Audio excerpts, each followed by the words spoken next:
And good morning or good afternoon or good evening, everyone. Thank you for taking time out of your busy day to come listen to us talk about Lua when it comes to UI development and testing, which is one of our ongoing series of our advanced user training around Storyboard, really to provide you with some more in-depth knowledge into different aspects of Storyboard to really help you accelerate your UI development.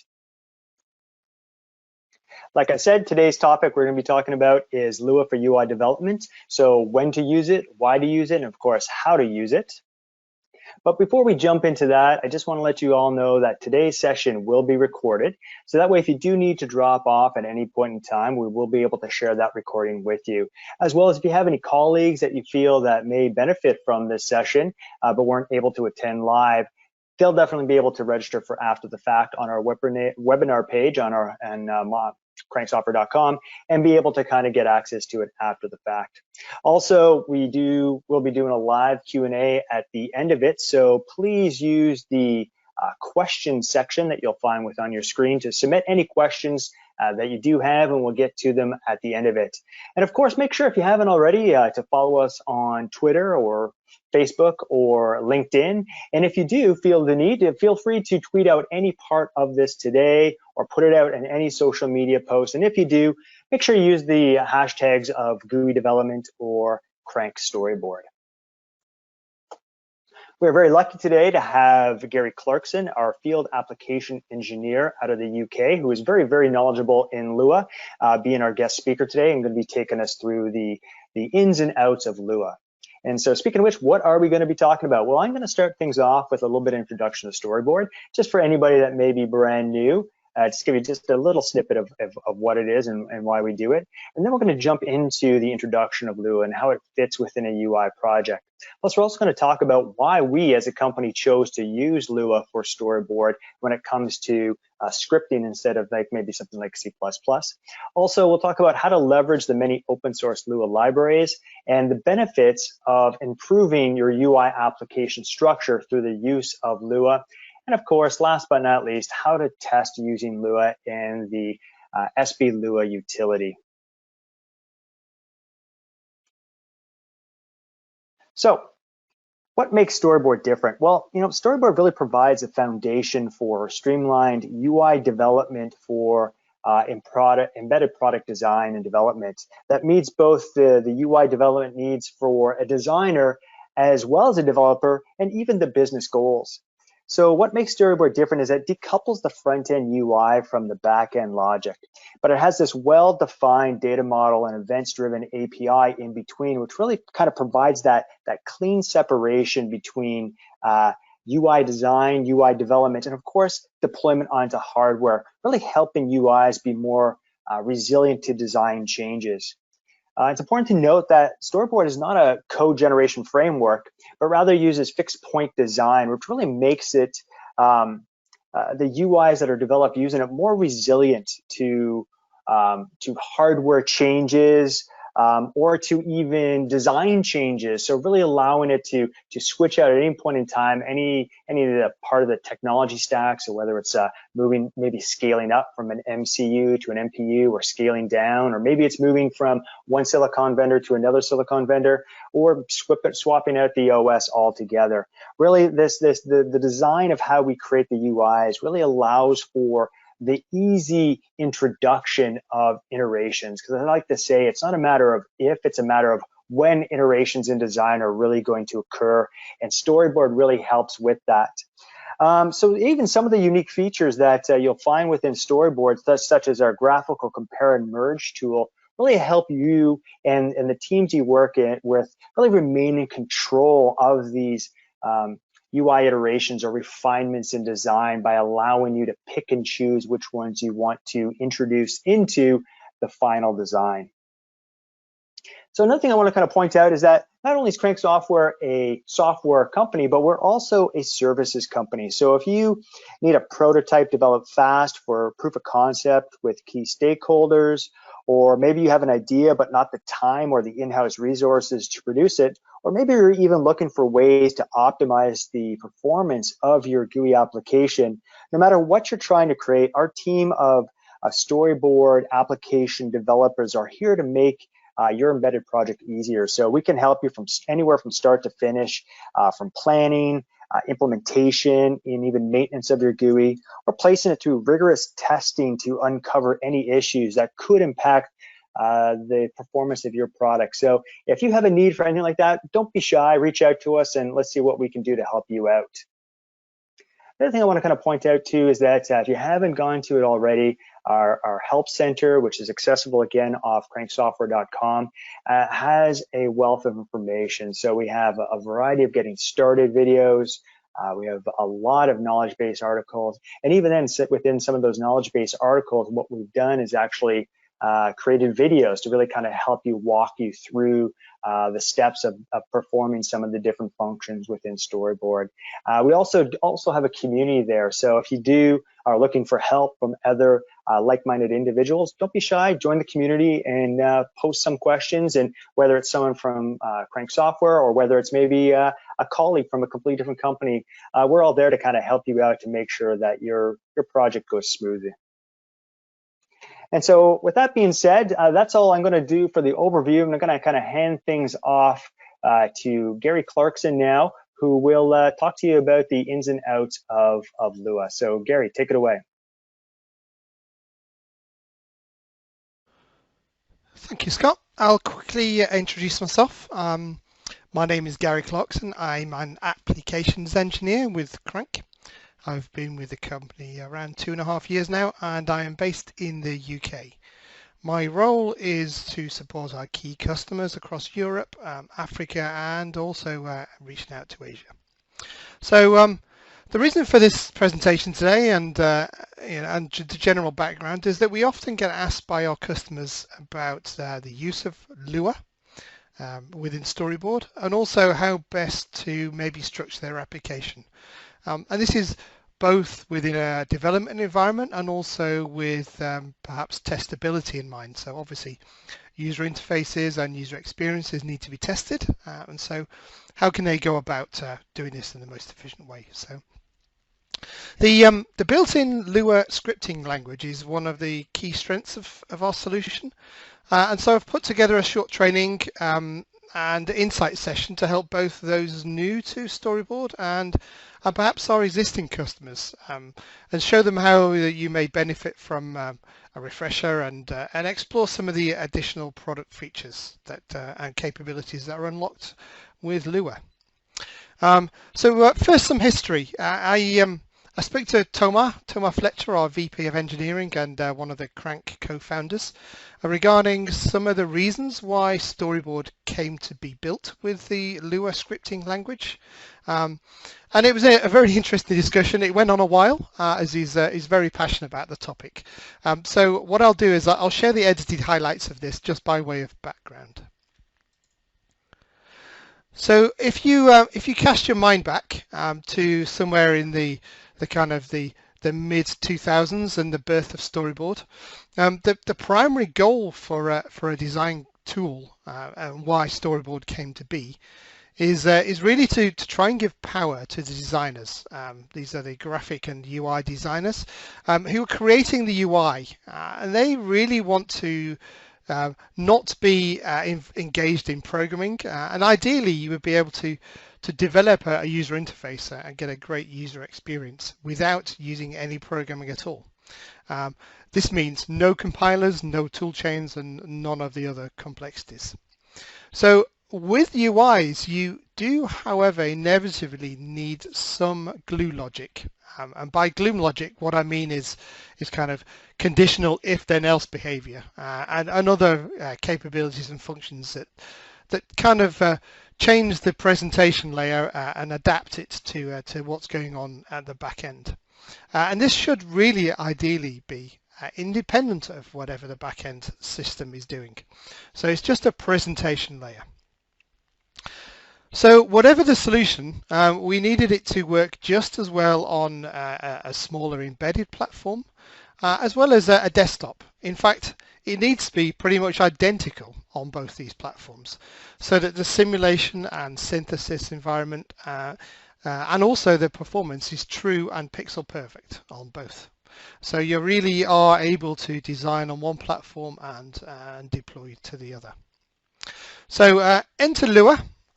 Lua really originally started life as a configuration and script language in kind of server environment, and it was then picked up by the gaming industry and the gaming world, and it was an easy way to dynamically change properties of the game and the gameplay on the fly. And so with that respect, you can kind of consider Storyboard as being very similar to a game engine, and where, like in gaming, you need to be very fast and lightweight, and no lag or jitter. And so you can see the analogies, you can see the common goals there. So why Lua? Looking back at the time, JavaScript and Python and others have historically been very popular, but they came from very much big platform engines, and often, like JavaScript, for example, with a heritage in the web browser. And so these are pretty heavyweight. They're usually massive feature sets with lots of libraries and esoteric language constructs, and they're a perfect enabler tool for the job. However, you really need to be a computer science grad, but in this respect, they're almost totally useless to you, a UI or UX designer who's been kind of trained up in a completely different environment. And so we're also looking at if these two options, that has changed recently, so maybe I'll talk about that later. But we're still talking tens of megabytes of memory needed for the engine alone. And so it's really quite heavyweight and bloated, and really totally not suitable for the embedded devices. So Storyboard today has Lua available as a plugin on pretty much all of our platforms, and that's from multi-core microprocessors and microprocessors, application class processors, Cortex-A devices, all the way down to what we now call an MCU. Obviously, that's getting a bit blurred these days with the crossover processors, but these are typically Cortex-M class devices. And so you want a single platform that's easy to use, that's simple enough for designers to use without having to go and take a grad course in computer science, and something that was really fast, lightweight, and for us, we think it's a really good tool for the job. So what I'll do now is basically take you through a little bit more of the detail. So looking more into Storyboard and Lua as a tool, this is more of a refresher than anything. The syntax is pretty simple, so you can see on the right hand side, it's pretty similar to JavaScript. It's similar to C, similar to BASIC, so it's similar to lots of different standard tools. There's no semicolons. And it really uses a simple type, so a simple type system. So we're looking at integers and strings and such. We make heavy use of tables. So tables is basically a name value pair. So in the Storyboard world, we use this for collating details of structures of a UI behind the scenes, and we can address each individual kind of component, each control parameter by its name and value. So a table is a name and a value. You can see here we got a table key value pair, and that's a very convenient container for us. You'll also see that we based this on the standard 5.1 Lua release, so it's relatively old now. Lua's moved on a bit.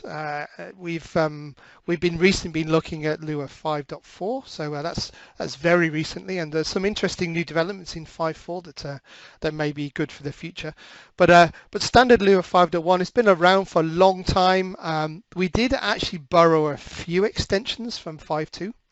And these are typically around bit operations. So for us, particularly when you're processing color masks and UTF-8 text, for example, the and or and masking bit operations are quite helpful. And of course, as a language, you can use the if-then then else kind of programming, and it's got simple loop constructs. So very easy to read. We like to think it's human readable, and even we encourage our design colleagues to use this tool as part of their user experience design. It's pretty easy to learn. So if you do need some extra extensions, so some additional parts of Storyboard to be extended, you may want to for example, call out to web services, or perhaps use a SQL database or something like that as part of your application. There are many third-party extension modules in the community, and it's very easy to bring those in and make use of those in the application. So the other thing you'll notice here, the gre.setData. This is part of our Storyboard API. So the last thing we did was add an extension to the language, which allows you to really drive Storyboard from a script almost completely. So most things you can do in the UI, you can also do from script. So you've really got the capability and the power to dynamically control and behave the way the UI is operating. So the next stage is I wanted to basically show you a little bit more of how it's used in practice and some of the standard use cases. So I'll pop over to Storyboard and I'll show you that in action. Here's Storyboard. This is the Storyboard Designer desktop. Many of you will be familiar with this. If you've seen this before, what we've done is loaded one of our applications, the thermostat application. This is a demo we use for training, and it was originally developed using a Photoshop model from one of our designers, and we've imported that into Storyboard, and I've started working on this already. So if I show you it quickly, I've added some navigation. So here on the touch, I'm navigating between screens, and also a couple of other icons here. So I'm navigating to the weather, the settings, and the thermostat screen. Also, in our application, it'd be nice to bring in some conditional behavior. So the value in this application is set at 20 degrees to start with. It'd be great if we can increase and decrease that. And conditionally, we'd also like to maybe limit those values to ranges. So you don't want to go too cold or too hot. So if I show you briefly how I've done that. If you look in the application here, so if I click on this this minus and plus, you can see that we're using standard in-application actions and triggers to change the data. This is just flipping the image for the press and release. And additionally, we've now got a touch trigger, which is a press and release. And that's what we're calling a piece of Lua. So the CB Ink temp Lua function.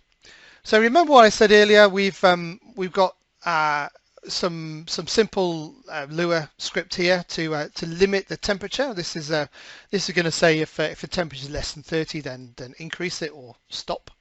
And there is an example here using one of the extensions, which is this set value. This allows you to directly set a parameter in the UI by name. So this is the text, which is the thing you saw in the middle. And actually there's another screen, the weather screen, which has got another value of the same representation of that data. So we're updating both of those at the same time. Those will trigger a render operation to update the screen. And here you can see we've added a function called Animate Glow, which I'll come into in a second. And this is either red or blue, and this is an effect which is going to pulse the circle around the center. The second way of doing it is what I mentioned at the beginning, is using a table. So rather than using a direct write to the variable or the variable, we can use a table in Lua. And this is building up instead of a single operation, we're building a table of name value pairs. So this could be a very long list if you're changing lots of things. We're using a function to format the string rather than a concatenation, which is what these ellipses are. Both are valid. We generally recommend using the format string. It's better uses on memory, and it's pretty similar to the printf. And so what we're doing, we're building data table, and we're going to set that as a single operation using a set data function here. So that's going to be updating all of those parameters in one call. So both are interesting. Okay, so the Animate Glow is another way of using Storyboard Lua. In this case, we're going to be using the create animation create function call. This is another one of the extensions to the Lua language that we added, and this is allowing you to create an animation at 30 frames a second here. We're going to create a step. In this case, we're taking the glow control, the kind of image behind the circle, and that's it's got a blue and a red version, so we're passing that color in. We're going to be changing the alpha, which is the visibility, the opacity. So we're going to be fading it, in this case, over 250 milliseconds, the duration from 0 to 255. That's the first step, and then again we're going to be fading back down again. So this is the fade in, fade out behavior. Okay, so let's see that in action, and I've got Lua debugging enabled, and I've set a breakpoint here. So let's run that. So that's on the decrease temp. So I'm going to hit decrease. Okay, what that's going to do is going to ask me to switch to the debug perspective. So this is a kind of a slightly different view of Storyboard, but from a debugger. And so here we are, we're on the breakpoint. We can see the value of the temperature here. You know, we're going to be testing that against 16. And what we actually got is, you see, mapargs is passing in the context of that event, and it's quite useful. It was a touch event that triggered us how we got here. It was from the thermostat layer and the thermostat. So this gives you lots of context. So you can even have these Lua functions being conditional on exactly which function was called it. You know, so which trigger was there. So it was a press or release, and you can do different behaviors. So that's pretty much all I wanted to show you on the Lua side. As I say, many of you have already seen this, and it's a bit of a refresher. So this application, let me just take the breakpoint off and run it. Is going to do some basic. Sorry, it was hidden. So basic animation, some fading in and out of the alpha, some conditional logic to limit the values, and some navigation. So good uses of Lua here to really bring the application alive. So the next thing I want to show you is basically what happens over time. So I'll discuss as projects grow, they inevitably get a little bit fatter. So we have one application. I'll switch back to the Lua perspective here, the navigator flow. We have one application here, and it's got one Lua function. This is a whole bunch of Lua in a single file. Over time, if you've got lots of screens, you're going to be collecting lots and lots of information, lots of different functions, all in one place. So this is what we call a top-level Lua module. So I'll discuss next some of the considerations about what happens when you look at this in a wider perspective. Okay, so let's flick back to there. So yeah, we're going to be covering basically a story about restructuring how Storyboard works with Lua, and some of the benefits that you can achieve from that. As I mentioned, there's a few considerations as your project is evolving. So again, inevitably there will be more Lua accumulated, so more functions, and perhaps we're going to be bringing in some external modules or resources. So these are extensions to the plugins that we've already got. What tends to happen over time is these functions gravitate to a handful of top-level Lua module files, and this is where some of the functions you may reuse across multiple screens in your application. This can become a challenge. Firstly, how are you going to manage those changes? So perhaps you have a team of designers and developers working in parallel, so the collaboration piece, and they may be changing these functions independently. So the change impact is something to be aware of. And then further on, or as soon as you're looking at testing, how then do you start to manage the testing and changes of those functions across the project? And so it's often worthwhile taking a moment to look at the structure of your application, certainly with a view of collaboration and development, but also in the way that the testing strategy is put together for those screens and those functions. So one good approach, which I'll go through now, is to consider localizing your Lua into modules, and these modules basically have a close affinity to particular screens. So where functions are only used on one screen, you would put them in a function container in a module just for that screen. So each screen has a module. So let me quickly show you that in Storyboard again. So I'll do a bit of cleanup here. I'll close my application that we were just looking at. And I've got a very simple one here, a Lua initial test project. It's about as simple as I could make it. We've got two screens here.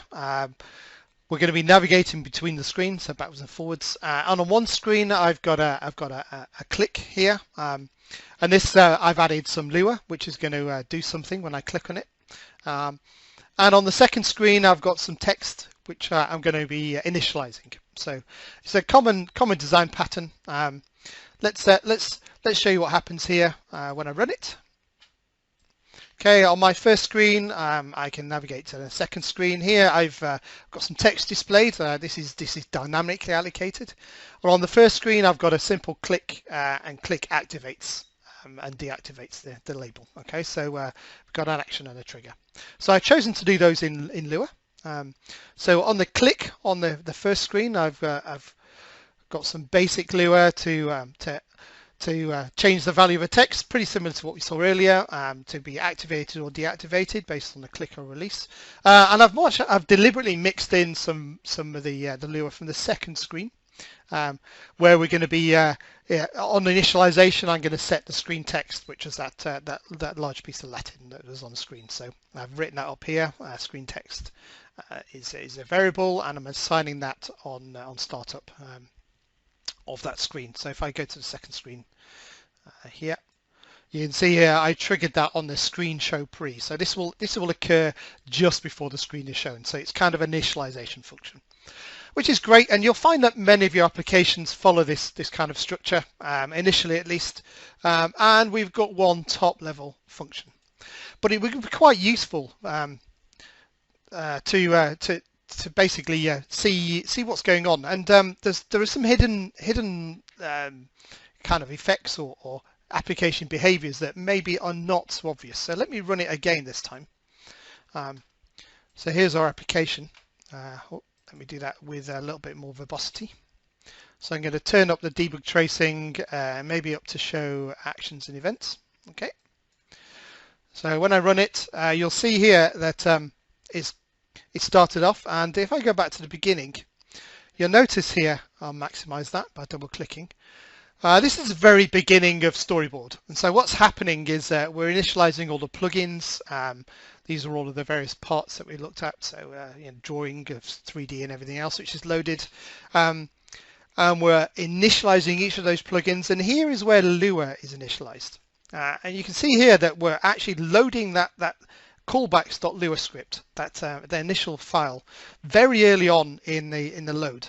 And so if we're doing a lot of complicated stuff in there, or it's a very big file, or we're doing lots of initialization of external applications, that's happening quite early, and way before we're actually getting to the screen initialization, which is here.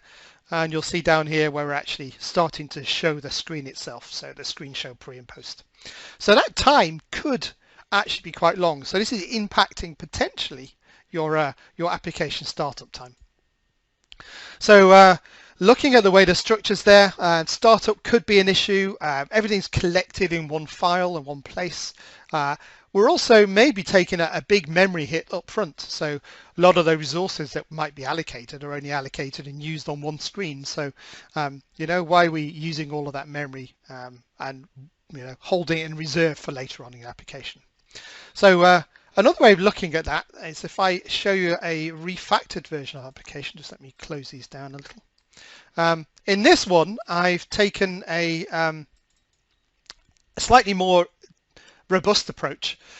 So this is maybe something a little bit closer. So we've got the same application here, But in this case, what I've done is I've created some additional scripts. So here's our callbacks Lua, and this is changed into a kind of a syntax, which is a module syntax. So if you want to check in the Lua documentation about modules, this is what we're doing.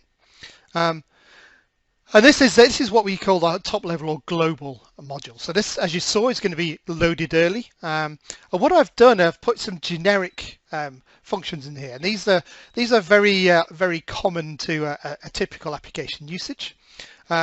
So when you load a screen, each screen has a name, and what's common is to do some initialization, or have a kind of an initializer or an init function, and also an exit function. So one that you do on the beginning and one at the end. So what I've done is made a generic screen show function, which can be shown on each screen as it's shown, and also on screen hide, which is shown just before you destroy it. So these are useful hooks to allow us to do some initialization and some cleanup.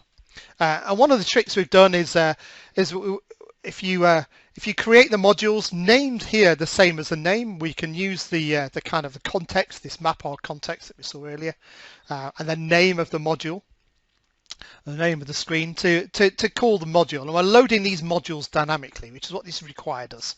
So this require instruction here is going to load the module by name. So what this is doing is an on-demand loading. So we're going to be dropping and loading each of these Lua modules. What this means is we can delay loading until when we need it, and we're also going to be managing the memory footprint much more accurately. So we can actually defer long application startup operations to just before you need them. So I'll share all this code later, but you can see what else we've done is we've actually created a kind of a template, a module template, where the module that we're going to create here, these have some common functions in it and exit. One thing we've also done is enabled the garbage collection. So Lua itself has a GC function.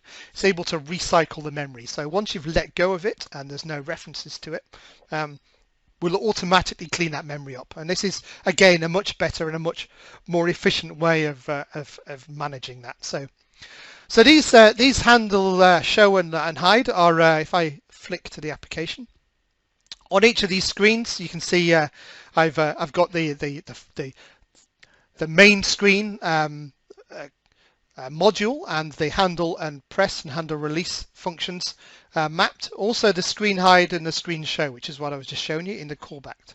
So for example, main screen here, remember what we were looking at earlier, we're creating a new instance here, and we're calling the init function whenever it's created. So whenever this module is loaded dynamically on the start of the screen, we're going to do the initialization. I'm not doing anything really here, I'm doing an initialization. And on this particular screen, I'm doing nothing on the exit either. And what I've got is some of the functions which are localized just to this screen, the press and release, which is where we're changing the activation. So I've moved these functions from the top level global to a more localized module for the screen. So this allows the screen itself to be much more self-contained, and this code can be worked on in parallel with other code without affecting the behaviors. And for completeness, here's the second screen. Again, it has the standard init and exit functions we think are good for a template.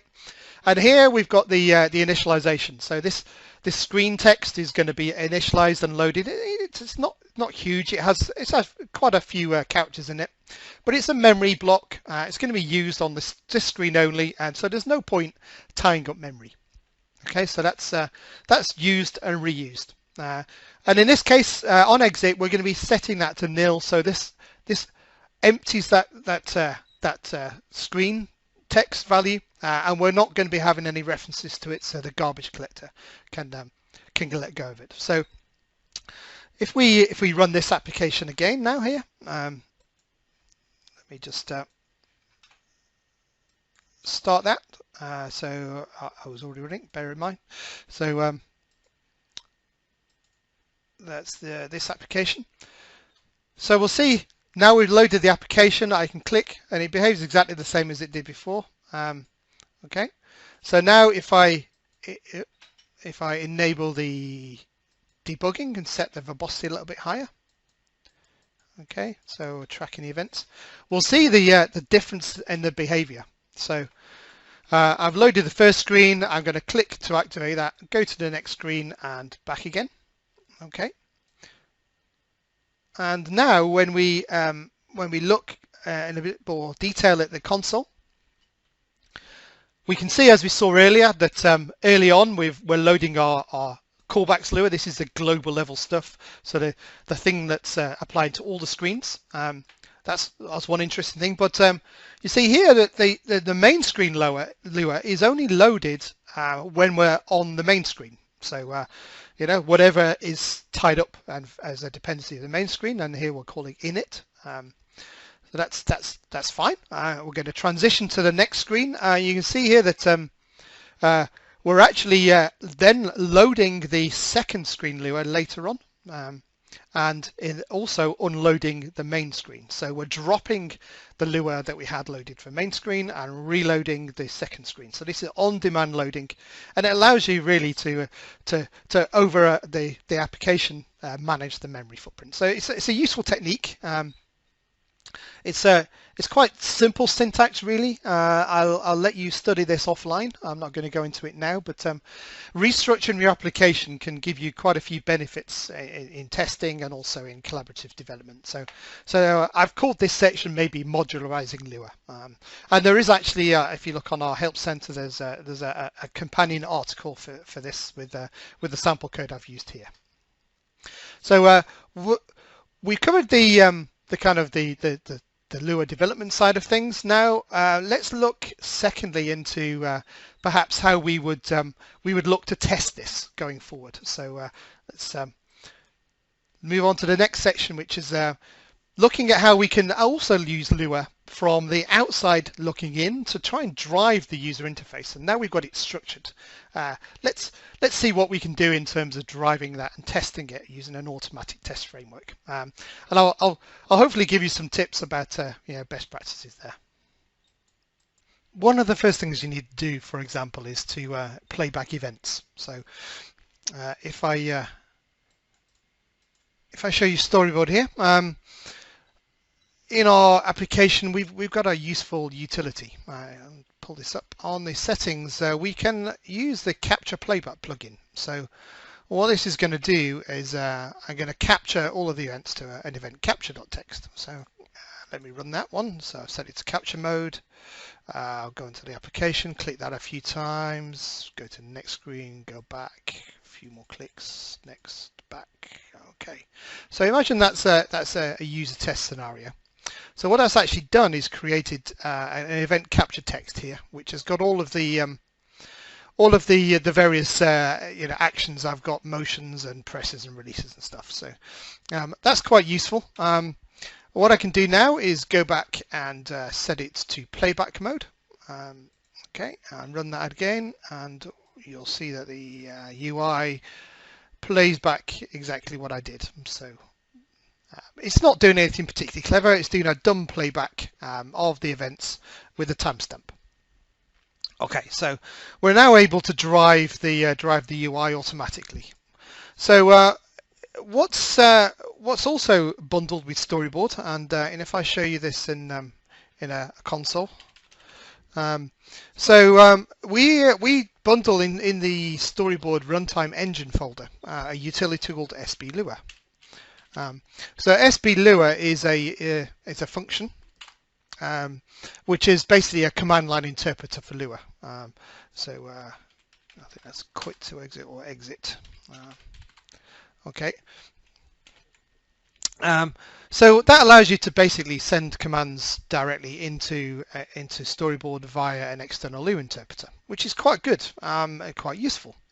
So what we can do, for example, and here I have prepared a script file, and what this does is it will take an argument here of the event capture text that we just captured, and instead of playing it back through our utility, our capture playback plugin, what we can do is drive the UI directly externally using our Storyboard IO event channel. So this is like like you would do inside of Storyboard, but this is effectively a standalone side-by-side Lua interpreter running.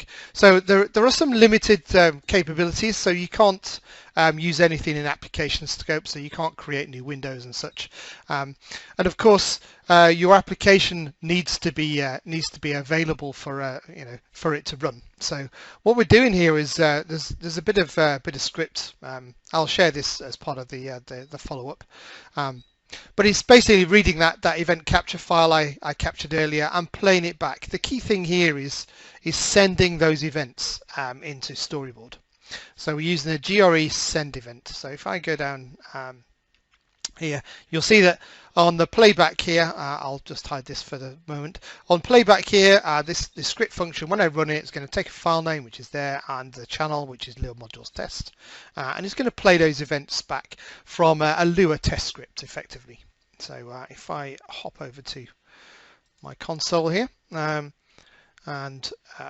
just kick the application running. Okay. And just let me check I set it back to not playback. So we're in disabled mode there, so we're not actually going to be driving it using the utility this time. So here's my application, and if I pull up the console window now, I should be able to type SB Lua. In fact, my file here is called Lua_tester.lua, which is what I was showing in the console window. Okay, and what this is going to do is it's going to fire those events back into the application. So if I hit that going, so you should see now, you can see in the trace window what it's doing, and it's basically replaying all those events back in. So this is how you can inject events externally from Storyboard into the application, from a parallel Lua script into the Storyboard application. Okay, so if I go back to the tester again, so that's great. That's done. We're able to send and eject events, but what you actually want to do, for example, a common test scenario is to test a certain screen. So previously we went to all the trouble of making all the scripts modular.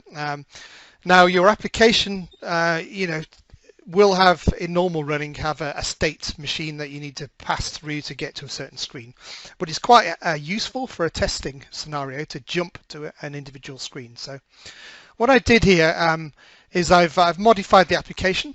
So I created a couple of events. So one of them is a test driver go to screen, and this takes a parameter which is the screen name. So this is an incoming event taking one parameter of screen name, and if I look at what actually happens when that event arrives, the go-to screen, and I've bound the screen name. So this is it's an event trigger. So a trigger is the arrival of one of these external test driver go-to screen events. So that's arrived in asynchronously.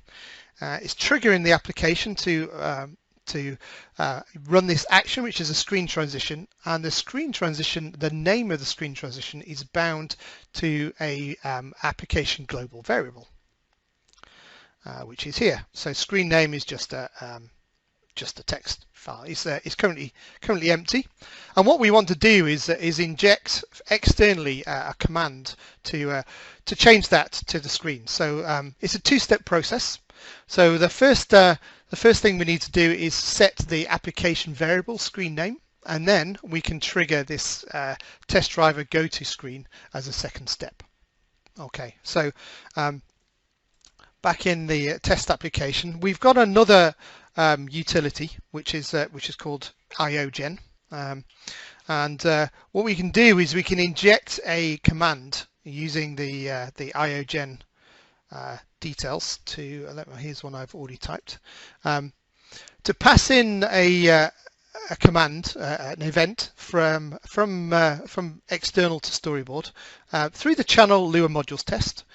In this case, it's the parameter we're going to set is screen name. This is the variable name, and we're using a special event type called GREO IO data set, and this takes This takes, in this case, one string parameter for setting the string variable screen name, and I'm going to set that not to first screen. I'm going to change that to second screen.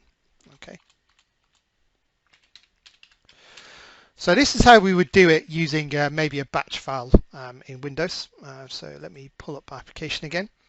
So in this case, what we're hoping to do is this is going to send the event into Storyboard. It's going to trigger the event and transition to the second screen.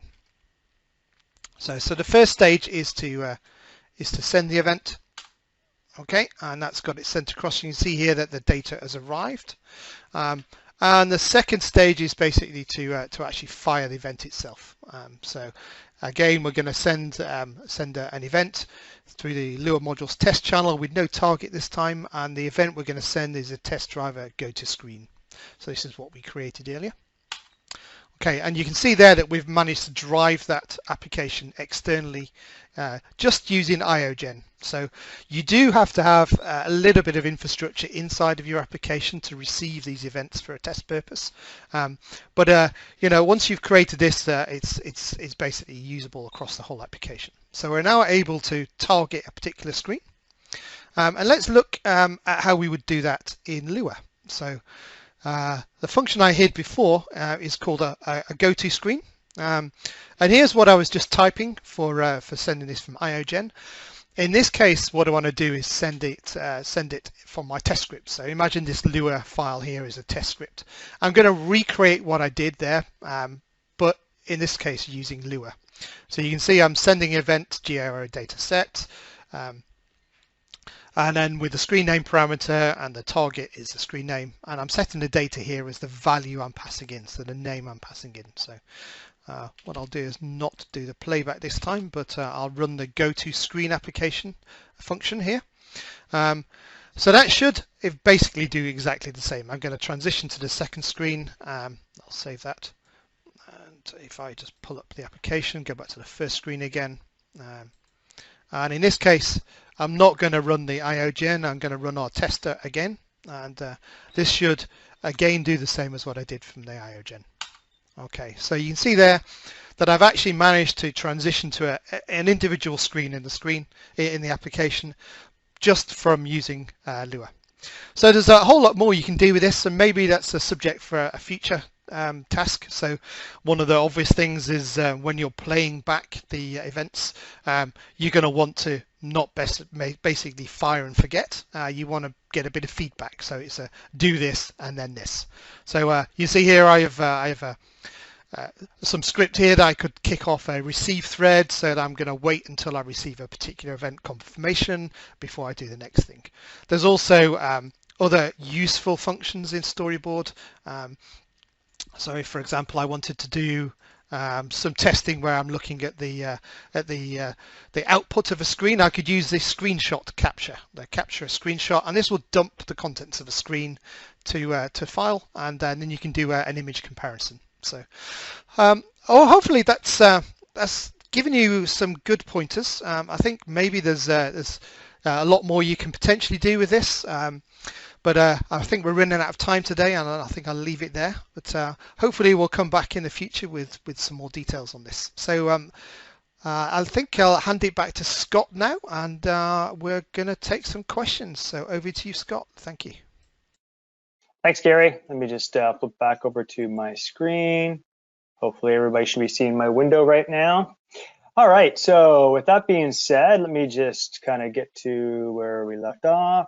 All right, so before we kind of jump into the questions, I just want to kind of give you some kind of key takeaways from today. Definitely, like I mentioned at the top of the hour, that if you haven't already, definitely check out the Help Center. There's a lot of additional resources that are there to help you really accelerate your learning, as well as accelerate your UI design and development. Also, at any point in time, if you do have any questions, or maybe there's some knowledge-based articles that you'd like to see, or topics you'd like to be discussed on a future advanced user training, feel free to reach out to us, whether it's through the support section or whether it's using me. So my name, of course, is Scott Snyder, and that's S-N-I-D-E-R, and I can be reached at Crank Software. So it's my first initial, my last name, at cranksoftware.com. Also, the last thing I want to remind you about is that we do these advanced user trainings, these deeper dives in the storyboard around the end of each month. And so coming up in August, I believe the topic is around dynamic memory allocation. So definitely, if this is something you're interested in, that should be up to our website to be able to start registering for it within the next week or so. So keep an eye out for that. All right. With that being said, let's jump into some questions that we may have here. So let me just take a look. So I have one right here that says, does that work in Lua 5? I'm not sure which particular part of Gary's presentation you were talking about. So if this is your question, please respond back to me, either via the chat or within the question. Just let me know about what specific aspect that you're wondering about. Move on to the next question. How much memory does Lua need? That's a common one. The answer is it depends. So I think probably well let me try and show you. So Scott, if you want to give me presenter again.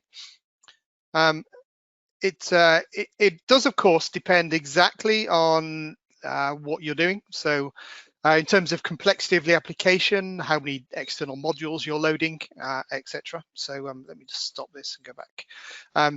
So what I can do is show you how you can measure it at least and predict it up front. So the storyboard itself has some extra features. So in our logger plugin, for example, we can enable some performance metrics. I'm going to change that to be perf.plog. So what this is going to do is going to capture inside outwards performance information from storyboard. So that's going to tell us what's going on. So on my application, I'm going to go from one screen to the next and back again. Okay, so not very much there. But if I flick to the navigator view for my modules test, we've got the perf.plog file. So this gives you summary information. For example, you're looking on the graph here. You can actually see what's going on in real time. So the memory, for example, is going up as we saw, and then we allocate something, and then this is where we're releasing it again. So we're talking in the less than a megabyte here in this case. Again, it depends on exactly what you're doing. So obviously, it's if you're loading lots of modules, it can take up memory. But the key thing really is to be aware of what you're doing. Lua actually uses dynamic memory, uses heap memory. So and this is what's going on behind the scenes. So we're allocating, deallocating, and the garbage collectors running in the background. Hopefully that answers your question.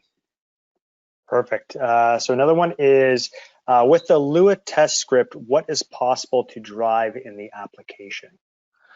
Okay, cool. I kind of touched on that. I'll just recap. So you saw when we were doing this before, we were looking at the test driver go to screen. So this was driving a screen transition. So one of the other things I could do maybe is quickly show you adding an action to maybe creating a new trigger, which could be a test driver capture screen, and that would then trigger a screenshot with a variable name of file name. So that would capture the screen buffer, the entire state of the screen to a file, and then you can go and save that and compare it with some graphic analysis tool. You can turn on and off tracking and performance data. You can dial it up, dial it down, all those sorts of things. These can all be attached to an event trigger and then driven externally. So it depends on exactly what you need, but there's a whole load of scope for doing more stuff there. So hopefully that's useful. Perfect. So can I read back information from the application model, like which groups and controls are on the screen? Yes, but that can only be done from inside Storyboard. So what I was mentioning in the demo and the samples was using the GRE extensions to Lua. So this is our graphical runtime environment. This is the kind of application stuff. There's a parallel API called the GRE DOM, DOM, and this allows you to walk the storyboard model itself. So if I switch back to the model view, you can see the application is made of screens, and screens have layers, layers have controls, and controls have render extensions and parameters. So it's very much a hierarchical tree, and you're able to walk that tree. So I think I've got a sample somewhere. Okay, yeah. So here's an example of some Lua that you can include inside your application. Remember, you don't have application context, so you can't call this externally. But what this is doing is walking from a particular position, a point or an object in that tree, and you can walk upwards and downwards. This one's just looking at the children of the application of that object in the application, and just printing some details, the X and Y position. So you could use this, for example, to maybe pull out the regions of interest on a screen, or some touch regions. So again, that can't be done externally. You have to do that in your application. But it's a good utility to automatically detect things and walk around. Hopefully that makes sense. Perfect. Thanks, Gary. So I understand how to fire events in the application, but how do I receive events back out the other way? Is this possible? Okay. Yeah, sure it is. I was hoping to fit that in actually, and I included some of the code, but I guess we've got time, Scott. Yeah, I've got a few minutes left. So I hid the function in Lua tester, and so this is the receive thread. So just like in the other application examples, we've been focusing on sending events into Storyboard. This is the other side, so this is receiving events. So what this is going to do is going to create a thread, so a listener thread, and we're going to use a gre.receive event. And here we're going to listen to a channel. But all this does, it receives events and then dumps them out onto the console. So let me just go back and stop it doing the playback there. Okay, so if I run that application, that's going to be sat there listening for stuff coming out of the Storyboard application. So events going out rather than just coming in. But as I mentioned earlier, you have to enable certain things in your application to make it kind of visible to a test harness. So what we can do, and this is pretty cool actually, at the application level, so modules test here, I can add an action. And say I wanted to notify my test utility every time I transition to a screen or show a screen. So let's do a screen show pre. So this is going to be triggered on, because we're at the application level, every time a screen is shown just before it's displayed. And this is a really interesting action, which is an event redirect. And what this does is fire out or redirect or pipe the event out to another target. And in this case, the message is the channel name. So I think it's test driver. Okay, so this is going to be every time we get an event, it's going to fire that out. This goes alongside everything else. So it's happening as well as, not instead of. So your application is still going to work the way it did before. So let me first kick off my Lua tester again, and that's going to be waiting. And if I now start my application, pull them back up side by side again. Every time I try, well, you see there, I've already picked up the first one. So the initial transition to the first screen has been sent. So if I go to the next one and back, you can see here we're piping out that information. So now when in the Lua tester script, we could do, for example, if then else. So if an event of such arrives, or wait for such an event, and when it does, send another trigger or set some data parameter or whatever. So you can kind of see now how you can build up a full test script driving the application externally. I went through that a bit quickly. Hopefully it made sense, but I guess you can go and pull down the recording later and take another look. 100%. So we got a couple more here. Can I use community Lua libraries to add functionality? Yes, you can. So I mentioned it earlier. I think probably the best way is to explore a couple of the samples we have. Let's look at, we'll pull in, say, the, well, these ship with Storyboard, and the ones I'm thinking of is that there are two. There's the Lua SQL Lite database sample, which uses an external database library, SQL Lite database library in Lua. But perhaps the most interesting one is that socket Json. So I'll pull that in. What that's going to be doing is using external libraries. So if you remember what we did before, let me close that off and show you this. We built up this scripts folder, and in this case, we've got some additional stuff here. Now the JSON library is using external components. So if I pull up the socket here, so it's pulling in FTP, HTTP, SMTP. These are all protocol support libraries that have been written by somebody in the Lua community, and there's actually a binary file associated with it. So this is target dependent, whether it's on Mac or Android. And what we're doing is, if I look in here, so sorry, this one. You can see the required thing. So if you start up this socket JSON file, it's gonna pull in some more files, and then if I look at socket HTTP, it's going to be requiring a whole bunch of more stuff. So sockets. So you can see how this requiring this dynamic loading happens in Lua, and there's a whole bunch of stuff. We use databases, we use a CSV parsing utility, all sorts of stuff. So there's lots and lots of it about. And it's easy to integrate. All right, perfect. So back to the first one, does that work in Lua 5? What they're referring to is any files in the modules folder are not loaded at startup, but all other Lua files in the script folders are. Is this something that works in Lua 5? Yes. So here, the top level Lua files, the ones in the root of the folder, will all be loaded and passed. So they may not have actions in them, they're just loaded and passed, and you'll see those up front. And then anything further down, for example, these are delay loaded, so they need to be a subdirectory, but those are loaded when you call a require. You do have to watch out for the C path. Maybe it's in here. There you go. So we're setting up the C path, which is the search path really. For Lua modules, and as long as those modules, when you call require on them, are findable in that path, then they'll be loaded. But I think to answer the question, yes, it does work, and only the top level Lua files are loaded. Okay, and one more one is there a way to pass data into Storyboard from another C program with sockets or shared memory, not using GRE in the Linux kernel message passing libraries?